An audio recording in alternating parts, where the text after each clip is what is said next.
దేవుని పరిశుద్ధ నామానికి మహిమ కలుగునుగాక. ప్రియ దేవుని పిల్లరా, వాక్య భాగాన్ని చదువుకొని ఉపదేశంలో కొనసాగించుకుందాం. కీర్తనల గ్రంథం 37వ అధ్యాయం 11వ లేఖన భాగాన్ని చదువుకుందాం. దీనులు భూమిని స్వతంత్రించుకుందరు, బహుక్షేమకం కలిగి సుఖించెదరు. దీనులు అంటే సాధు గుణం కలిగిన వాళ్ళు, అంటే ఓర్పు కలిగిన వారు, ఇంకా అన్నగారిపోయిన వారు. వీరి పట్ల దేవుని ఉద్దేశం ఏముంది? వారి భూమిని స్వతంత్రించుకుందరు.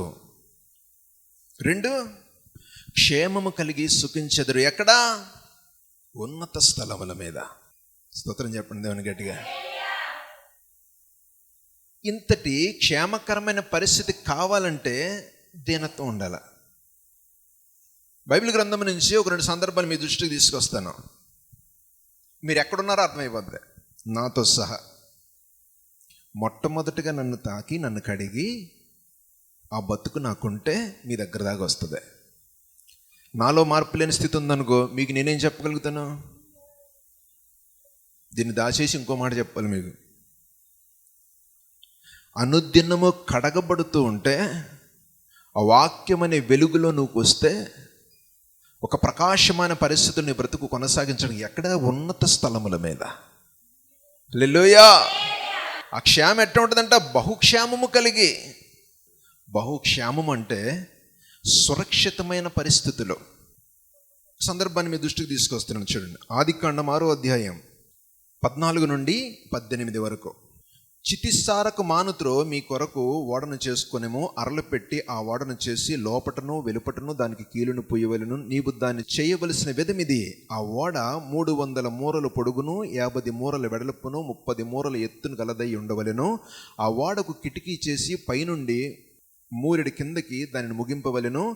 ఓడ తలుపులు దాని ప్రక్కన ఉంచవలను. క్రింద అంతస్తు 2వ అంతస్తు 3వ అంతస్తు గలదిగా దాన్ని చేయవలను. ఇదిగో నేనే జీవాయువు గల సమస్త శరీరును ఆకాశము కింద నుండకుండా నాశనము చేయుటకు భూమి మీదకి జలప్రవాహము రప్పించుచున్నాను. లోకముందున సమస్తమును చనిపోవును, అయితే నీతో నా నిబంధన స్థిరపరచుదును. నీవును నీతో కూడా నీ కుమారులను నీ భార్యయు నీ కోడండ్రను ఆ ఓడలో ప్రవేశించవలెను. హల్లెలూయా. ఇది లేఖన భాగం. ఎందుకని ఈ సందర్భాన్ని మీకు జ్ఞాపకం చేస్తున్నాడు పరిశుద్ధాత్ముడు? దీనులు భూమిని స్వతంత్రించుకుందరు, అది బహుక్షేమం కలిగి ఉందరు. ఎక్కడ అంటే ఉన్నత స్థలముల మీద అంటున్నాడు. బిడ్డలు గమనించిన వాక్య భాగం క్షేమంగా ఉంటారులే అంటలా, బహుక్షేమము. స్తోత్రం చెప్పండి దేవునికి. నీకు ఎంత క్షేమం ఉందో నాకు తెలియదు. ఆయన కలగజేస్తాను బహుక్షేమం ప్రతి విషయంలోనూ. చదవబడిన సందర్భం ఏంటి? నోవాహుతో ఓడ కట్టమని చెప్పాడు. ఆ ఓడ ఎలా కట్టాలి? సూచన ఇచ్చాడు ఆయన. ఇన్ని మూరలు వెడల్పు, ఇన్ని మూరలు పొడవు, దానికి కీలిపోయి 3 అంతస్తులుగా కట్టు, ఇంత గ్యాప్లోనే కిటికీ పెట్టు. ఇంత స్పష్టంగా చెప్పడానికి ఆయన ఏమైనా వడ్రమేసిరా? గమనించండి బిడ్డలారా, ఇది కట్టడానికి ఆయన చెప్పిన మాట నెరవేర్చడానికి, ఆ విధంగా తయారు చేయడానికి సుమారు 100 ఏళ్ళు పట్టింది. ఈ 100 ఏళ్లలో ఆయన చెప్పిన పని చేసిన పరిస్థితులను బట్టి అయితే 18వ వచనం మరలా చదివినిపిస్తాను. అయితే నీతో నా నిబంధన స్థిరపరచుదును, నీవును నీతో కూడా నీ కుమారులను నీ భార్యయు నీ కోడండ్రను ఓడలో ప్రవేశించవలెను. స్తోత్రం చెప్పండి దేవునికి. హల్లెలూయా. బిడ్డలారా, ఇక్కడ పిల్లలు ఉన్నారు, కొడుకులు ఉన్నారు, కోడండ్రు ఉన్నారు, తన భార్య నోవాహు భార్య ఉంది. ఇంతమంది సమిష్టిగా మీరు ఓడలోకి ప్రవేశించడం చెప్తున్నాడు యేసయ్య. ఎప్పుడు? అది తయారు చేయబడిన తర్వాత. ఈ విధంగా చెప్పాడు చేయమని. ఇది ఎప్పుడు కలుగుతుంది? మనం ఏమైనా కట్టగలుగుతామా? మనం చేయగలుగుతామా? ఇది మన వల్ల అయ్యే పనేనా? ఎవడో సహకరించేటది ఊరు మొత్తం కూడాను. ఎందుకు ఇంత చేయమన్నాడని ఆయన ఎదురు ప్రశ్నించారా? ఇంట్లో ఏమైనా అవాంతరాలు వచ్చినాయా? దానికి ధనం కావాలా వద్దా? ఊరిని అవుతుందా? ఆయన చెప్పేశాడు, మొదలెట్టేశాడు. ఎక్కడా? పోనీ కాళ్ళలో కడుతున్నాడా? ఇంటి దగ్గర, ఊళ్ళోనే. వచ్చే పోయే అన్నవాడికి అందరికీ జనప్రణయం వస్తుందంట, నాశనం మనం తరుముతుందంట. ఇక ఉండొద్దు, యేసుబాబు నమ్మండి, ఈ వాడ మన కోసమే అని సువార్త ప్రకటిస్తున్నాడు. స్తోత్రం చెప్పండి దేవునికి. బిడ్డలారా, ఎంత వ్యతిరేకత వచ్చి ఉంటుంది ఊరు మొత్తం మీద. ఒక్కడెల్లా మన ఉపదేశం యొక్క సారాంశం ఏంటంటే బహుక్షేమము కలిగి నువ్వు బతకాలి, దేవుడు అంగీకరించి దీనత్వంలోనికి మనం రావాలి. ఈ రెండే. ఆ విధంగా బతకటానికి ఇక్కడ నోవాహుగా అప్పగించిన బాధ్యత నెరవేర్చే విధానంలో ఎక్కడ కుటుంబం అంతా కలిసి వారు చేస్తున్న సందర్భాన్ని బట్టి అతను ప్రకటిస్తూనే ఉన్నాడు. ఇది పెచ్చా వానొత్తదంటే నీడు అనేవాళ్ళు లేరంటారా? అంటే అప్పుడు వర్షమే తెలియదు, ఆకాశం నుంచి వర్షం పడే సందర్భం లేదు అప్పటికి. నోవాహుతో దేవుడు మాట్లాడేటప్పటికి ఆకాశ తూములు ఇప్పబడతాయి, జలప్రలయం అవుతుందని చెప్తున్నాడు ఆయన చెప్పింది ఏదైతే ఉందో అది చెప్తున్నాడు. ఎవడని వింటాడా? కళ్ళ ముందు తుఫాన్లు వస్తే మళ్ళీ తుఫాన్ వస్తుందంటే ఎవడని నమ్ముతున్నాడా? ఇక్కడ కాదు ఇంకో చోటకు వస్తుంది, వాళ్ళు చెప్పారు కదా ఇక్కడ రాదు ఇంకో చోట వస్తుంది అనే ద్వారాన్ని కలిగి ఉన్న సందర్భం, మన కళ్ళ ముందు జరిగిన పరిస్థితులను కూడా మరలా జరుగుద్దంటే నమ్మలేని స్థితిలో మన జీవితాలు ఉంటే, అసలు జరగలేదు అప్పటికి, ఏ పరిస్థితులు లేవు, అయినా దేవుని మాట మీద విశ్వాసం ఉంచి తన కొనసాగుతున్న సందర్భములలో ఒక్కడెల్లా ఎన్ని వ్యతిరేకతలు రాకుండా ఉంటాయా? ఎంతమంది అవమానించుంటారు? ఒక్కని పన్నెత్తి మాటల్లా చెప్తూనే ఉన్నాడు. ఒకవేళ ఆ కుటుంబంలోనే ఎందుకు నేను ఈ విధంగా చేస్తున్నా, కొడుకులు అడ్డు చెప్పినా సముదాయించే స్థితిలో ఉన్నాడు తప్ప దేవుని మాటను తోసేసే విధానంలో లేడు. బిడ్డలారా జాగ్రత్తగా ఆలకించండి. ఎంతకాలం ఈ దౌర్భాగ్యం, ఎంతకాలం ఈ దుఃఖమైన పరిస్థితి, నాకు ఎంతకాలం ఈ పరిస్థితి, ఎంతకాలం ఈ క్షేమం లేని పరిస్థితులు, సమాధానం లేని పరిస్థితులు నువ్వు ఆలోచిస్తూ ఉంటే, మాట్లాడుతూ ఉంటే, ఎక్కడున్నావో ఈ ఉపదేశానికి నువ్వు లోబడటానికి సిద్ధపడితే, దేవుని మాటను అంగీకరించి తన క్రమ తప్పకుండా ఆ ఓడను చేయడానికి సిద్ధపడిన తర్వాత భూమిని స్వతంత్రించుకోవడానికి ఏం మాట చెప్పాడు ఈ నోవాహుతో? ఒక మాట చూడండి. వచ్చింది నాశనం, వచ్చింది ఒక్కడెల్లా. మనిషి మనుగడ కాదు కదా, జీవరాశులలో కూడా ఒక్కటి కూడా ప్రాణంతో బ్రతకలా, ఆ ఓడలో ఉన్నవి తప్ప. నువ్వు కలిగి ఉండవలసిన విధానం, ఒక జీవము కలిగిన దేవుని వెంబడించే విధానంలో దీనత్వం కనబరచాలి. ఆయన మాటకు లోబడే విధానంలో మనం బతుకుండాలి. హెచ్చించుకునే స్థాయి కాదు, అసలు ఆయన ముందు హెచ్చించుకునే స్థితి ఎవడికినే లేదు. అది తెలియక ఆయన మాటకు లోబడిన కుటుంబం వాళ్ళను ప్రవేశించిన తర్వాత సర్వోన్నతుడైన దేవుడు ఆ కుటుంబంతో ఒక మాట అన్నాడు చూడండి. ఆదికాండం 9వ అధ్యాయం 1వ వచనం. మరియు దేవుడు నోవాహును అతని కుమారులను ఆశీర్వదించి, మీరు ఫలించి వృద్ధి పొంది భూమిని నింపుడే. స్తోత్రం చెప్పు దేవునికి. హల్లెలూయా. సర్వ సృష్టిని కూడా నోవాహు తన కుటుంబం చేతులకు ఇచ్చేసాడు. స్తోత్రం చెప్పండి దేవునికి. హల్లెలూయా. మరి వాళ్ళు మనుషులే కదా, ఎందుకని అంతటి భాగ్యం దొరికింది?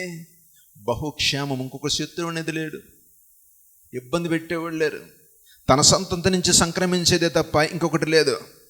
స్పష్టంగా దేవుడు అంటున్నాడు వాళ్ళని భూమిని నింపుడే. హల్లెలూయా, హల్లెలూయా. ఎంత గొప్ప ధన్యత అండి. ఏమేం చేయించాడైనా? జలప్రలయం నుంచి తప్పించబడ్డాడు, దేవుని చేత హెచ్చించబడ్డాడు. దేవుడు సృజించిన ఈ భూమి అంతటిని కూడా తనే వారసుడిగా దేవుడు చేశాడు. స్తోత్రం చెప్దేవానికి. హల్లెలూయా. అంతేనా, తన కుటుంబం అంతటికి కూడా రక్షణ ఇచ్చాడు.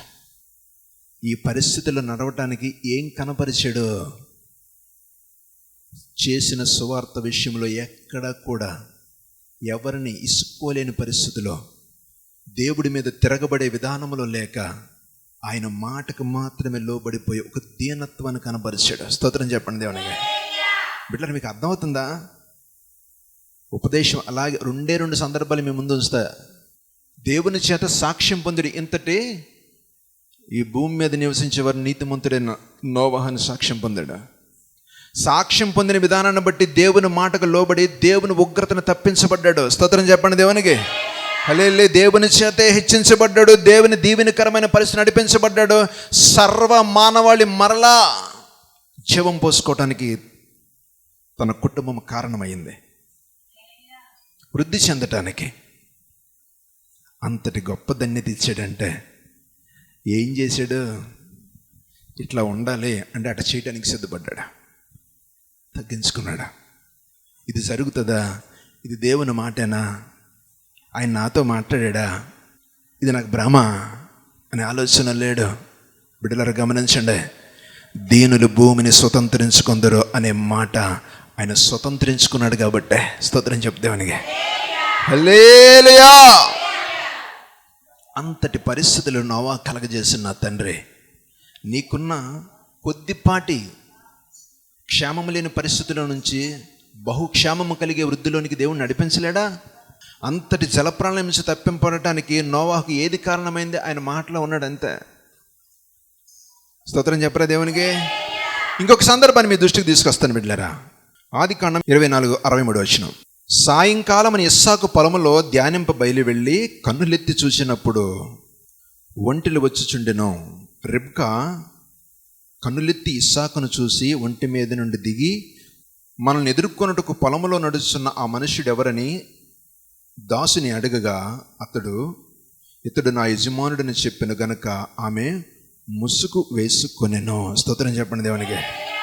ఈ సందర్భాన్ని ఎందుకు జ్ఞాపకం చేస్తున్నానంటే, మీకు సాయంకాల సమయమున ఇస్సాకు ఏం చేస్తున్నాడు? ధ్యానింప మొదలు పెట్టకంటే ప్రార్థన చేయడానికి సిద్ధపడుతున్నాడు. స్తోత్రం చెప్పండి దేవునికి. ఆ రాత్రి ఇస్సాకు పెళ్ళి. ఎప్పుడు ప్రార్థనలు గడుపుతున్నాడు? సాయంకాలం. స్తోత్రం చెప్పండి దేవుని గట్టిగా. హల్లెలూయా. అంతటి మహోత్సవం కలిగిన వ్యక్తి ఇప్పుడు ఏదన్నా ఇబ్బందికరమైన పరిస్థితిలో ప్రార్థన గడుపుతున్నాడా? డబ్బులు లేకో, లేకపోతే ఆర్థిక పరిస్థితి కొరవడిపోయో, ఏది లేకో ఆ పరిస్థితులను గడుపుతున్నాడా? తండ్రి సహవాసం లేక గడుపుతున్నాడా? సంపద లేక గడుపుతున్నాడా? సర్వశక్తివంతుడైన దేవునికి ఏర్పరుచిన తరుణంలో క్రమము తప్పక సాయంకాలం ధ్యానింపు మొదలుపెట్టి ప్రార్థన చేసే విధానంలో వధువు వస్తూ ఉండగా ఈయన ప్రార్థన ముగించుకున్న తర్వాత పెళ్లి జరిగింది. ఈ సందర్భాన్ని ఎందుకు జ్ఞాపకం చేస్తానంటే, నీ ఆత్మీయ స్థితి ఎక్కడుండాలి? అసలు దీనులుగా ఉండాలంటే తగ్గింపు స్వభావంలో నీ బతుకుండాలా. అసలు ఆయన హెచ్చించే విధానంలో మనం బ్రతికి లేకపోతే ఇప్పుడు మీకు ఇంకా స్పష్టంగా అర్థమవుతుంది. ఆదికాండం 26:19-22 వరకు. మరియు ఇస్సాకు దాసులు ఆ లోయల్లో త్రవ్వగా జలలు గల నీళ్ల బావి దొరికెను. అప్పుడు గెరారు కాపరులు ఇస్సాకు కాపరులతో జగడమాడి, ఈ నీరు మాదే అని చెప్పిరి గనుక వారు తనతో కలిహించినందున అతడు ఆ బావికి ఎసేకు అని పేరు పెట్టును. వారు మరి యొక్క బావి త్రవ్వినప్పుడు దాని కొరకు జగడమారిడి గనక దానికి సిత్నా అని పేరు పెట్టును. అతడు అక్కడ నుండి వెళ్ళి మరి యొక్క బావి త్రవ్వించెను. దాని విషయమై వారు జగడమాడలేదు గనక అతడు, ఇప్పుడు యెహోవా మనకు ఎడమ కలగజేసి ఉన్నాడు గనుక ఈ దేశమందు అభివృద్ధి పొందుదమని దానికి రహేబోతు అని పేరు పెట్టెను. స్తోత్రం చెప్పండి దేవునికి. ఈ సందర్భాన్ని ఎందుకు దృష్టికి తీసుకొస్తున్నాను? ఇస్సాకే. ఎవరో? ప్రార్థనాపరుడు. స్తోత్రం చెప్పండి దేవుని గట్టిగా. తన పెళ్లి రాత్రికి అనగా కూడా తన ప్రార్థనలో గడిపే స్వభావము కలిగిన వ్యక్తి, అంత దైవికమైన దేవునికి దగ్గరగా ఉన్న వ్యక్తి, దేవుని ప్రార్థించి ఎడారిలో పంటేసి ఇత్తనాలు ఎత్తే 100 అంతలు పంట కోసిన వ్యక్తి, దేవుడే తనతో ఉంటున్నాడని గమనించగలిగిన వ్యక్తి, దేవుని ప్రత్యక్షత తెలిసిన వ్యక్తి, కనుగొన్న వ్యక్తి. బిడలరా, అలాంటి వ్యక్తి అక్కడ ఏం జరుగుతుంది? ఇప్పుడు చదవబడిన లేఖన భాగాలు ఏంటి? కరువు వచ్చింది, ఒక నుయ్యి తవ్వాడు ఒక చోట. అక్కడికి ఆ ప్రాంత వాసులు వచ్చి ఇది మాదే అంటే అక్కడి నుంచి కొంత దూరం వెళ్ళిపోయాడు. కొన్ని వేల పశువులకి ఒక బావి తవ్వాలంటే ఎంత సమయం పడుతుంది? చిన్న విషయమా? వాళ్ళ దగ్గర ఎంతమంది పనులు ఉన్నారు? అందరూ కలిసి ప్రయాసపడి ఆ కరువును తప్పించుకోవడానికి ఒక బావిని తవ్వితే ఆ నీళ్లు పడిన తర్వాత ఇది నాదే, ఇది మా ప్రాంతంలో ఉంది, మాది అని వచ్చేసిన సందర్భాన్ని బట్టి జగడమాడారు. అక్కడ అయ్యా ఇది కాదు మా ప్రయాస, మేము తీసుకున్నామని ఆలోచన చేస్తే గొడవకు వచ్చేసారు. అక్కడి నుంచి కొంచెం దూరం వెళ్ళిపోయి ఇంకొక బావి తవ్వాడు. ఇంకొక బావి తవ్విన సందర్భాన్ని బట్టి అక్కడికి వచ్చి విరోధం, కలహం. మళ్ళీని ఇది కూడా మాకే కావాలి. దేవుని మార్గంలో ఉన్నాడు. మీకు మొట్టమొదట చదివించబడిన భాగం ఏంటి? సాయంకాలం ముందు ధ్యానింప మొదలుపెట్టి ప్రార్థనలో గడిపే అనుభవం ఉన్న వ్యక్తికి వస్తున్న ఇబ్బందికరమైన పరిస్థితులలో తన ఎటువంటి దీనత్వాన్ని కనపరుస్తున్నాడు? దైవికమైన ఆశతో బతుకుతున్నాడే, ఆ మార్గంలో ఉన్నాడే. వారు జగడమాడితే కొంచెం జరిగి వెళ్ళిపోయాడు, కలహమాడితే కొంచెం జరగొచ్చేసాడు. ఏం కనపరుస్తున్నాడు? సాధుత్వం కనపరుస్తున్నాడు. విరోధానికి దూరంగా ఉంటున్నాడు. జీవము కలిగిన దేవుడు నీ పట్ల కార్యం చేయటానికి, ఉన్నత స్థలముల మీద బహుక్షేమము కలిగి నీ బతుకు కొనసాగించడానికి దేనికి దూరంగా ఉండాలి? దేనికి దగ్గరగా ఉండాలి? ప్రార్థనా జీవితానికి దగ్గరగా ఉన్నాడు. దేవుని తనతో ఉన్నాడు. ఈ లోకానుసారమైన కలహములకు దూరంగా ఉన్నాడు. సర్వోన్నతుడైన దేవుని కృపలో ఉన్నాడు. స్తోత్రం చెప్పు దేవుని గట్టిగా. హల్లెలూయా. ఆ పరిస్థితుల పలుమార్లు తను వెంబడిస్తున్నా, వేధిస్తున్నా తన కనబరిచిన విధానం మన జీవితంలో ఎంతైనా అవసరం, ఎంతైనా. ఎందుకో అని నువ్వు ఆలోచిస్తే బహుక్షేమము కలగ చేయటానికి నా తండ్రి నీతో మాట్లాడుతున్నాడని గమనించా. హల్లెలూయా. బహుక్షేమం అంటే ఏంటి బిడ్డ? నీ కళ్ళ ముందు నీ బిడ్డలు ఒలీవ మొక్కల వరకు ఎదుగుతుంటే ఎట్లా ఉంటుంది? తుప్పలంపడి తిరిగితే ఎట్లా ఉంటుంది? ఏ పరిస్థితిలో ఉన్నా నీ ఆరోగ్యకరమైన పరిస్థితులు బహుక్షేమము కలిగి ఉంటే ఎంతటి ఉజ్జీవంగా ఉంటావు. నీ ఆర్థిక పరిస్థితులు క్షేమముగా ఉంటే నీ బతికెట్ట ఉంటుంది? బహుక్షేమము అని ఎందుకు మాట్లాడుతున్నాడు ఆయన? ప్రతి విషయంలోనూ నేను కలగజేసుకుంటాను అంటున్నాడు. ఆ పరిస్థితులు బ్రతకటానికి ఏం కనపరుస్తున్నాడు ఇస్సాకు? పెళ్ళి రాత్రి అయితే సాయంత్రం ప్రార్థనలో ఉన్నాడు. మనం ఉందా? నీ హృదయం మీద చెయ్యేసుకొని ఆలోచించు, నీ జీవితం ఎక్కడుందో. అట్టి అనుభవం నీ మీదకి వచ్చిన తెగబడుతున్న పరిస్థితులను బట్టే దాన్ని తప్పుకోవటానికి పెద్ద విషయం కాదు. ఒక సాధు గుణము కలిగి, దీనత్వము కలిగి నువ్వు ఒక్క అడుగు పక్కకేస్తే నా దేవుడికి అవకాశం ఇస్తావు. నువ్వు స్తోత్రం చెప్దామనికే వదిలిపెట్టాడా? 2 వదిలేసాడు, 3వసాడు, ఒక్కకి వెళ్ళాడు, మళ్ళీ ప్రయత్నం చేశాడు, మరలా నీళ్ళు వచ్చినాయి. హల్లెలూయా. ఎవరేం చేయలే, ఆయన కలగజేసుకున్నాడు. యెహోవా ఆ వైరముని, ఆ గొడవను, వాటి పరిస్థితి నుంచి నన్ను ఎడము చేసిన గనక అని మాట్లాడతాడు. హల్లెలూయా. హల్లెలూయా. దీవెన ఎవడ తీసుకోలా, ఆయనకి ఇచ్చిన దీవెన ఎవడ తీసుకోలేకపోయాడు. కానీ బహుక్షేమం కలగటానికి మనం ప్రవర్తించవలసిన విధానం ఒక సాధు గుణం కలిగి. హల్లెలూయా. హల్లెలూయా. సరే, ఏం జరిగింది తర్వాత చూడండి ఒక మాట. 24వ వచనం. ఆ రాత్రే యెహోవా అతనికి ప్రత్యక్షమై, నేను నీ తండ్రి అయిన అబ్రహాము దేవుడును, నేను నీకు తోడయున్నాను గనుక భయపడకుము. స్తోత్రం చెప్దామని. హల్లెలూయా. అంత దూరం వచ్చేసిన తర్వాత కూడా జీవము కలిగిన దేవుడు ఎందుకు తనకు ఆ రాత్రే ప్రత్యక్షమయ్యాడు? ఇంకా ఏదో దిగులుంది ఇస్సాకు మనసులో, ఏదో కలవరం ఉంది. ప్రభువా, నేను దాటాను, నాకు ఇక సమృద్ధికరమైన పరిస్థితి ఇచ్చావు, నాకు ఎడమ చేసావు అటువంటి జగడములు కలహములు అన్నీ కూడా అని ఇంకా ఏదో దిగులుంది మనసులో. సర్వోన్నతుడైన దేవుడికి కలగజేసుకుని ప్రత్యక్షమై, ఇస్సాకు భయపడకు నేనున్నా. స్తోత్రం చెప్పండి దేవునికి. హల్లెలూయా. నేనున్నాను, భయపడుకో. దీనుల పాలిట దయగలవాడు, దిక్కులేని వారిని చెరదీసెటోడు, బాధలో ఉన్నను బలపరచేటోడు, వ్యాధిలో ఉన్నను స్వస్థపరచేటోడు, నిన్ను భరించే బంధమైనాడు, నిన్ను భరించే బంధమైనాడు. హల్లెలూయా. హల్లెలూయా. విడిచిపెట్టాడు బిడ్డ. ఏదో కలవరం ఉంది ఇంకా ఇస్సాకులో. వచ్చేసాడు, ఆకాశం విడిచిపెట్టే ప్రత్యక్షమై, ఇస్సాకు భయపడకు. అటువంటి అనుభవంలో నువ్వు ఉండాలి అంటే ఒక సాధు గుణము కలిగి, ఒక దీనత్వములకు నువ్వు రాగలిగితే, తెగబడే విధానంలో నుంచి సర్వోన్నతుడైన దేవుని కృపకు నువ్వు అప్పగించుకోగలిగితే, సర్వశక్తివంతుడి దేవుడు నా పక్షాన ఉంటాడు, వ్యాజ్యమాడేది ఆయన అని నువ్వు ఒక దీనత్వంలోనికి రాగలిగితే ఆయన కలగజేసుకుంటాడా. బావులు తవ్వించే విధానంలో శక్తి లేక కాదు ఇస్సాకు తప్పుకుందే. ఒక రాజే తను చూసి భయపడిపోయాడు. సంధికొత్తాడు రాజు ఇస్సాకుతో, అయ్యో నీకు దేవుడు తోడున్నాడు, మేము చూసాము, మమ్మల్ని క్షమించు, మా దేశం మీదకి ఏం చేయక. ఎవరు? ఒక రాజు. స్తోత్రం చెప్పరే. హల్లెలూయా. ఆ పరిస్థితులు కలిగి ఉండటానికి, అంతటి ఉన్నత స్థితి మీద ఉండటానికి కారణం ఏంటి? కార్యం చేసి దేవుడికి అవకాశం ఇచ్చాడు.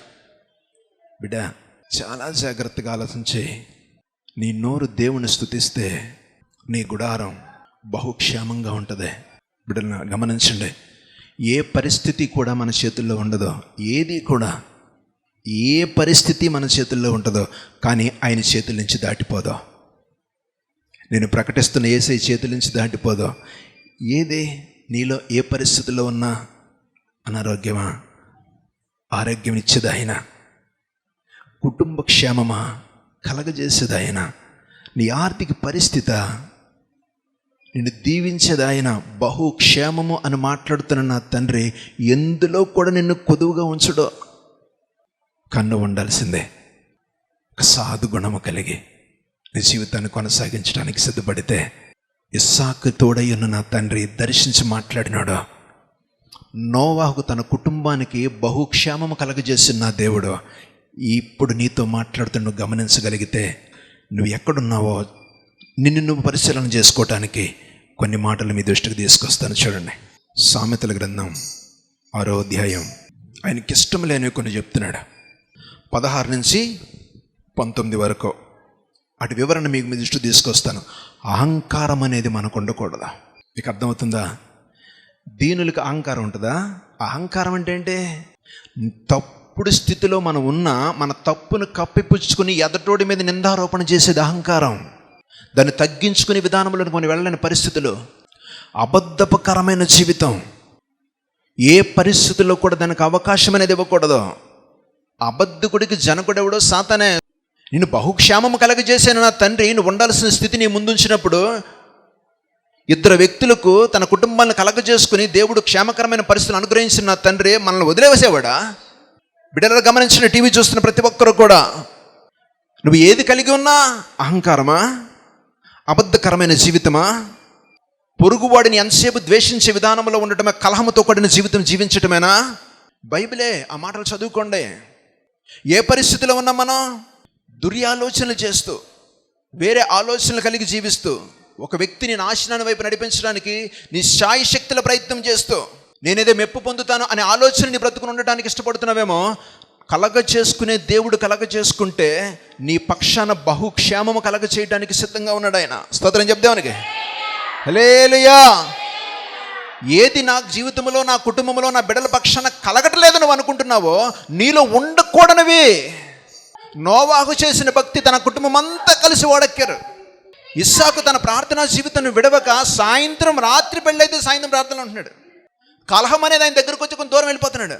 ఆయనకి దీవెనకరమైన పరిస్థితులు కలగచేయడమే కాక తన గుండెల్లో ఉన్న భయాన్ని చూసి నా తండ్రి నేనున్నా, నిన్ను అవమానం పొందనివ్వను, ఆ పరిస్థితులను నీకు వెళ్ళనివ్వను.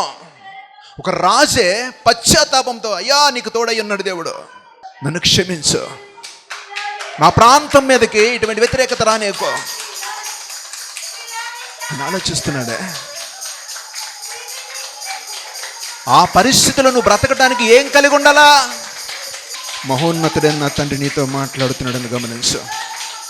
ఉన్నత స్థలముల మీద నివసింప చేయడానికి, కొరవడిపై నీ జీవితాన్ని ఫలింప చేయడానికి నీతో ఉండడానికి ఇష్టపడుతున్న నా తండ్రి, ఇవి విడిచిపెట్టి నువ్వు రాగలుగుతావా?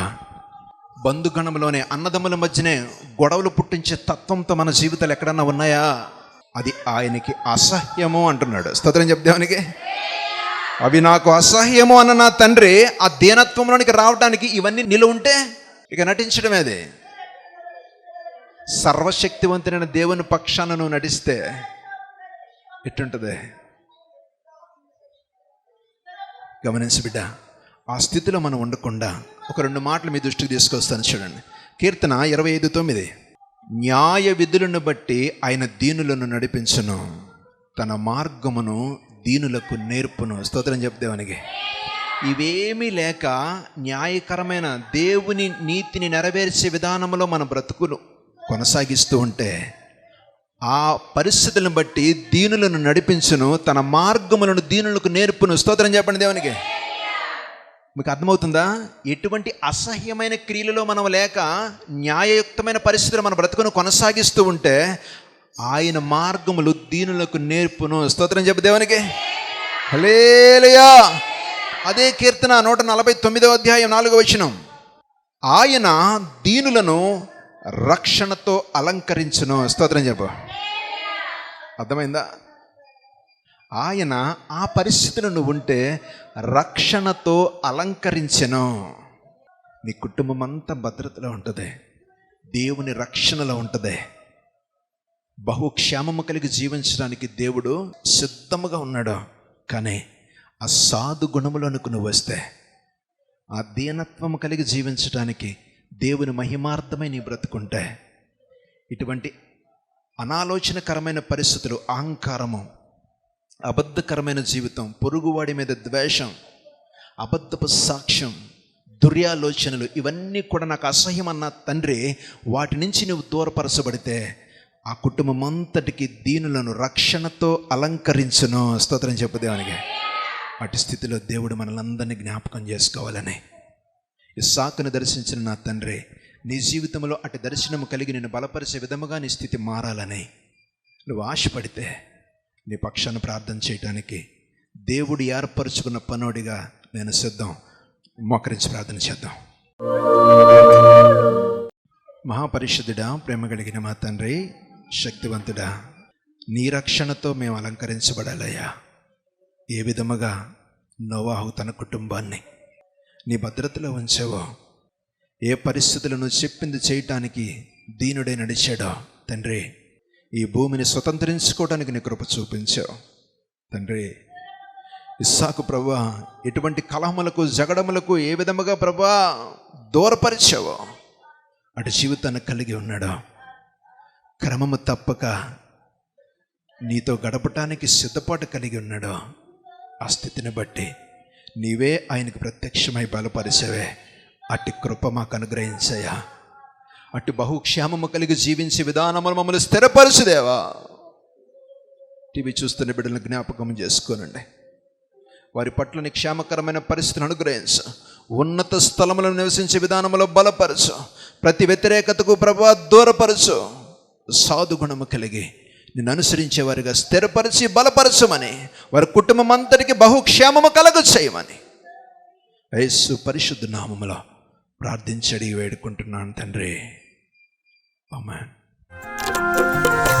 వేల్పులలో నీ వంటి వారెవరు, పరిశుద్ధతలో పరిపూర్ణుడవు. వేల్పులలో నీ వంటి వారెవరు, పరిశుద్ధతలో పరిపూర్ణుడవు. పూజ్యుడా, అద్భుతములు చేయువాడా, మా పూజ్యుడా, అద్భుతములు చేయువాడా.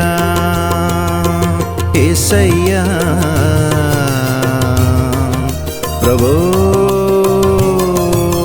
వేల్పులలో నీ వంటి వారెవరు, పరిశుద్ధతలో పరిపూర్ణుడవు.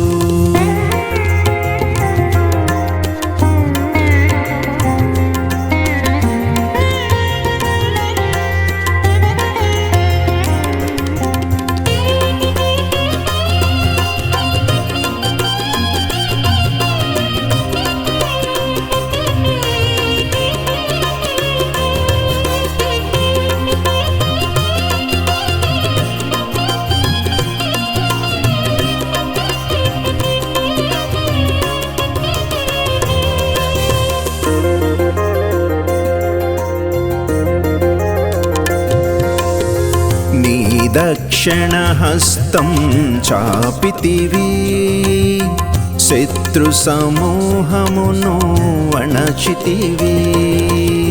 నీ దక్షిణ హస్తం చాపితివి, శత్రు సమూహమును అణచితివి.